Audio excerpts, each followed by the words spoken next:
take me into the shift that occurred and how monumental that really is. And that's not just, hey, let's pray together and talk about it. Right. Though, of course, you do that. Right. Hey, everybody. Chris Macky here.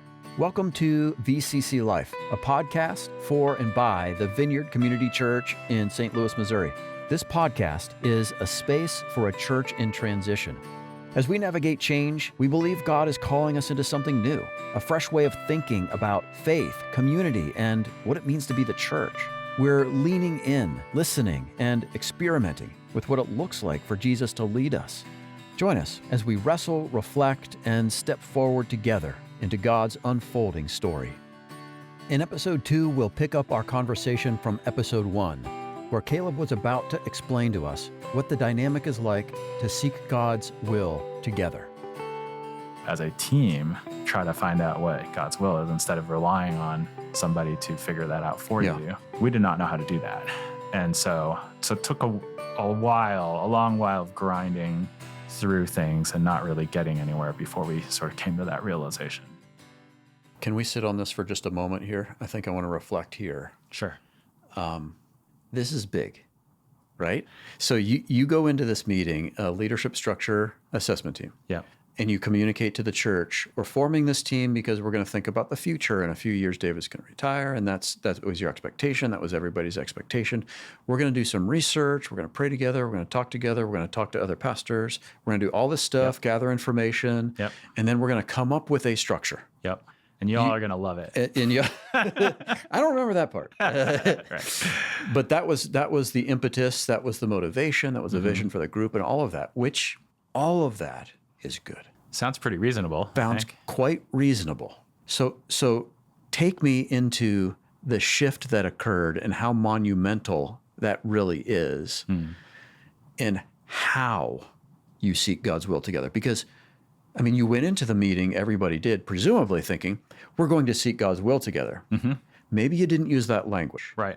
And maybe that language helped you to shift to the new way of doing this. So go a little bit deeper into, that's not just semantics. And that's not just, hey, let's pray together and talk about it. Right. Though, of course, you do that. Right.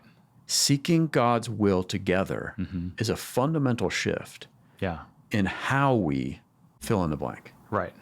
Right. Yeah, it is. It really is, because I think previous to this experience of LSAT, where we were really trying to chew on this really big thing, and it became clear in the grinding that we were just not getting there the way that we... The big thing being coming up with a structure. Yeah, being what is the new leadership structure. And we were just not getting there through our sort of the means that we were familiar with. Yeah. Right? Which, by the way, had included prayer. Absolutely. And, seeking God's will and all that, right? Like it wasn't like we were ignoring that. Yeah, I think at the end of the day, there's so many lessons, but I think the one that stands out even right from the beginning is that God's will is not a binary choice in a lot of ways. Like I think you think, the way we sort of launch into discernment most of the time is, I've got this job in this town and this job in this town, and I need to pick one or the other, which is a great time to discern God's will. Of course. Absolutely. Of course. For sure. And everything that I'm going to say pertains to that also, right? But it does kind of create this impression, I think, on the normal Christian experience that God's will is like, there's just a right and a wrong, and it's kind of like, hidden somewhere, and you just got to find it. And which opens up a whole other way of thinking. Like, so why is it hidden? Is God playing with us? Right. Well, am I just too obtuse? I think most of the time I'm not people spiritual go there. enough. Exactly. Yeah. Or you know what I mean? That again, that's it leads into a huge whole way of thinking. Whole lot of things. If that's the approach. And so it turns out that God is just interested in a lot more than the exact path that he sort of cosmically has aligned for us, and we'd better do our best to stay on that exactly. What he's really, I think, fundamentally most interested in is our formation as his people.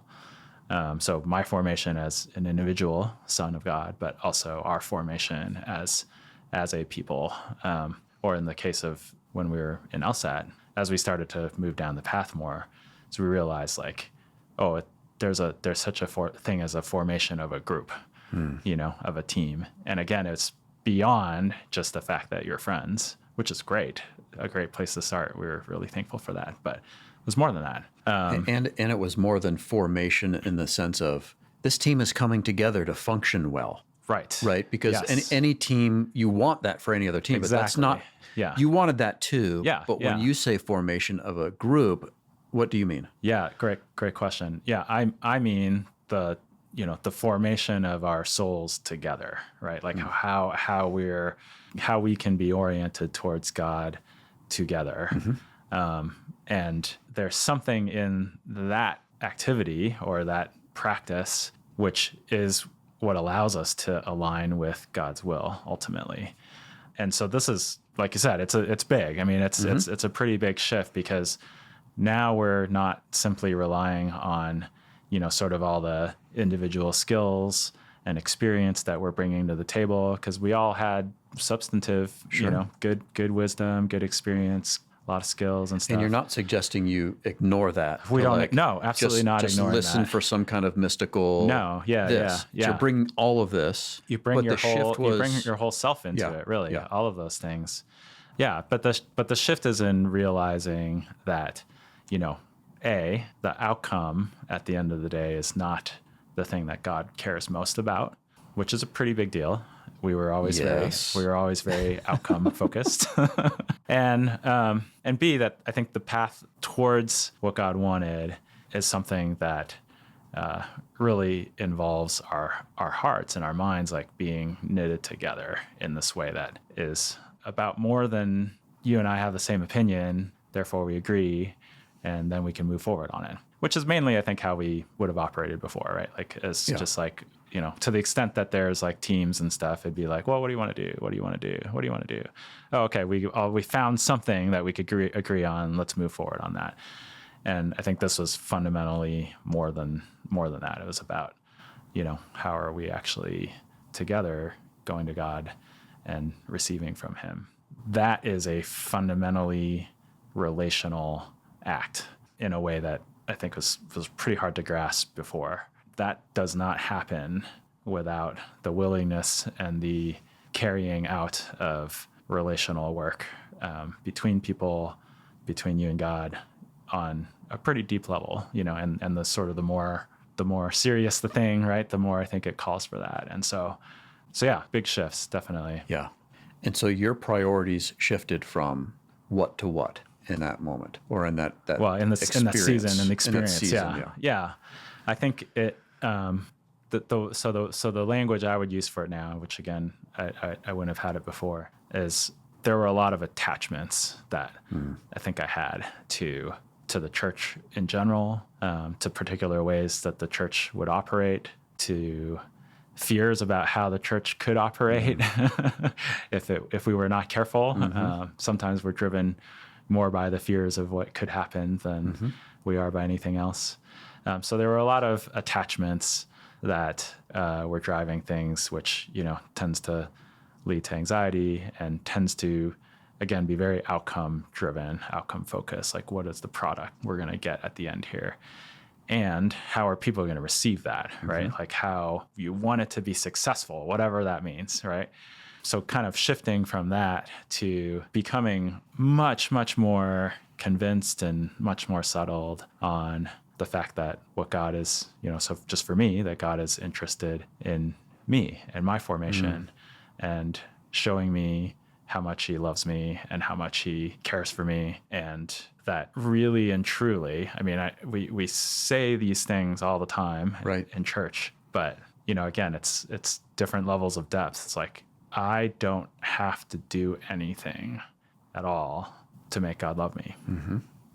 I cannot, in fact, do anything to make God love me. And so it is not, therefore, about what I am able to produce or what success I'm able to generate. And you can apply that to church or to anywhere else, right? Right. It's not about that. It's about him drawing me in more and more to himself and forming my soul, my heart, my mind in alignment with what he wants.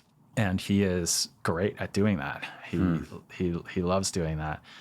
And so that's for me as an individual, but then also that's true, we believe, of the community as well, that there's in some mystical, strange, hard to describe way that there is a body, right? I guess that's how the Bible would describe it, that there is a body that God is shaping and forming as well. And that similarly, what he cares about is not fundamentally what the product or output of that body is, but rather its formation.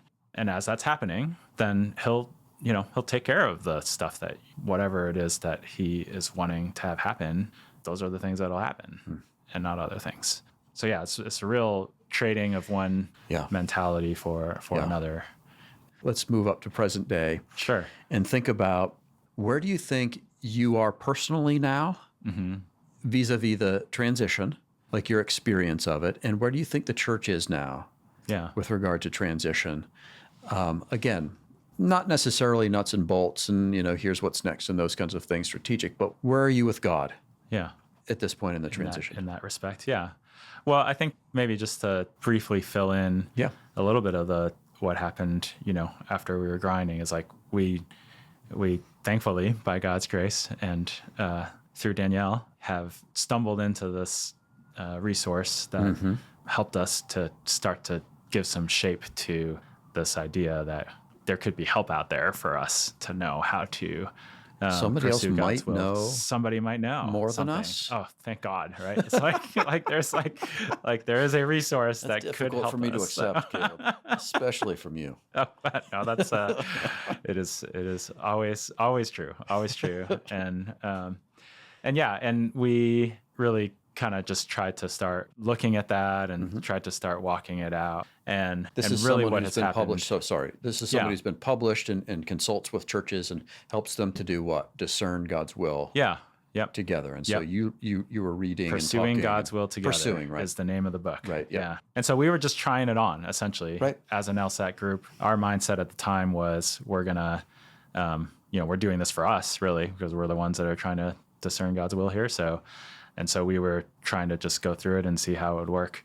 And whether it was the intent of the book or not, sometimes we feel like it's not. And the more we've kind of gotten around our consultant who comes from that stream or from that center, we realized that no matter how it looked like for other people, but for us, we needed this to be something that was going to be part of the whole church.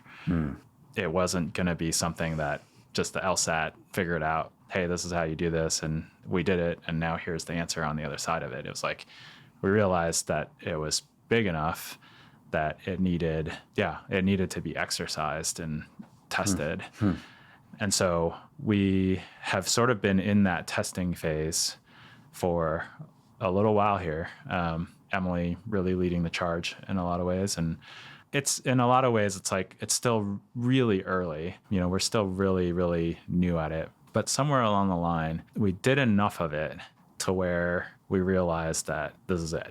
We're gonna put our eggs in this basket, and we're gonna keep going down this road. And because we could see both some of the immediate fruit of it, which is really good, and also sort of project that into the future, or into the wider body, and how it really did align with a lot of the desires and the hopes that people have ultimately, and that I think are God-given. And so we've kind of been in this testing phase. Like we do little groups here and there that are trying to, and there's some standing groups, and pastoral council is trying to exercise this. And so right now, right at the current moment, so pastoral council has kind of taken back the responsibility of discerning that leadership structure, or as we would say, what replaces pastoral council or what comes next.